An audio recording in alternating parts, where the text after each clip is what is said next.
नाम था जानपुर। चारों तरफ हरियाली, कच्चे रास्ते, मिट्टी की खुशबू और फज्र की अजान से जागता ये गांव दूर दूर तक मशहूर था। जानपुर की पहचान उसकी दौलत से नहीं बल्कि उसके अखलाक से थी। इस गांव का सबसे अमीर आदमी था हाजी करीमुद्दीन। जमीनें बहुत थीं, अनाज के गोदाम भरे रहते थे, मगर उनके दिल में कभी गुरूर नहीं आया। लोग कहते थे हाजी साहब की दौलत तिजोरी में नहीं, दुआओं में है। हाजी करीमुद्दीन का घर बड़ा नहीं था मगर सुकून से भरा था। उस घर में सिर्फ 4 लोग रहते थे। हाजी करीमुद्दीन, गांव के रहनुमा अम्मी जान जैनब बी, सब्र और दुआ की मिसाल अब्दुल करीम, उनका इकलौता बेटा खाला रजिया।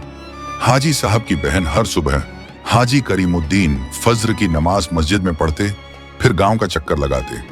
किसी के घर चूल्हा नहीं जलता तो अनाज भिजवा देते, किसी बीमार के लिए दवा, किसी बेटी की शादी के लिए मदद, बिना नाम बिना दिखावे। वह अक्सर कहा करते, अल्लाह ने अगर ज्यादा दिया है तो इसलिए नहीं कि हम ऊपर हैं, बल्कि इसलिए कि हम बांट सकें। अब्दुल करीम बचपन से यह सब देखता आया था, मगर जैसे जैसे वह बड़ा हुआ उसके दिल में एक अलग ही सोच पनपने लगी। उसे लगता था कि लोग उसके अब्बा से नहीं बल्कि दौलत से डरते हैं। एक शाम हाजी करीमुद्दीन ने बेटे को पास बैठाया। सूरज डूब रहा था, अजान की आवाज गूंज रही थी। बेटा अब्दुल करीम, याद रखना, घमंड शैतान की पहली सीढ़ी है। जो सीढ़ी चढ़ता है वही सबसे पहले गिरता है। अब्दुल करीम ने सिर हिलाया, मगर दिल में गुरूर जिंदा रहा। कुछ ही महीनों बाद एक ठंडी सुबह हाजी करीमुद्दीन नमाज के लिए उठे ही थे कि सीने में तेज दर्द उठा। जबान पर सिर्फ एक लफ्ज आया, अल्लाह, और उनकी रूह अपने रब से जा मिली। पूरा जानपुर रो पड़ा। मस्जिद, गलियां, खेत, हर जगह सन्नाटा था। जनाजे में दूर दूर के लोग आए, मगर उस भीड़ में एक चेहरा था जिस पर आंसू नहीं थे, अब्दुल करीम। उसके लिए अब यह सिर्फ गम नहीं था बल्कि तख्त मिलने का वक्त था। हाजी करीमुद्दीन के इंतकाल के बाद अब्दुल करीम मालिक बन बैठा। जमीनें, गोदाम, इज्जत, सब कुछ उसी का था। शुरू में लोगों को उम्मीद थी कि बेटा भी बाप के नक्शे कदम पर चलेगा, मगर बहुत जल्द सच सामने आ गया।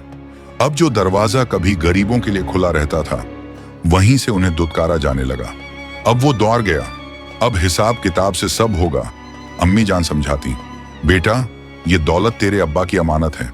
अब्दुल करीम हंसकर कहता, अमानत? अब ये मेरी मिल्कियत है। खाला रजिया हर रात सजदे में गिरकर दुआ करती, या अल्लाह इसके दिल से घमंड निकाल दे। जानपुर का माहौल बदलने लगा।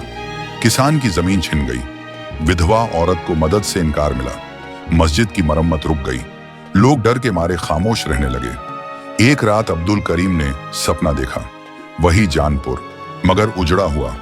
मस्जिद वीरान, खेत सूखे और उसके अब्बा दूर खड़े उदास नजरों से देख रहे थे। नींद खुली तो दिल कांपा, मगर सुबह होते ही घमंड फिर जाग उठा। अल्लाह की पकड़ अचानक नहीं आती, पहले चेतावनी मिलती है।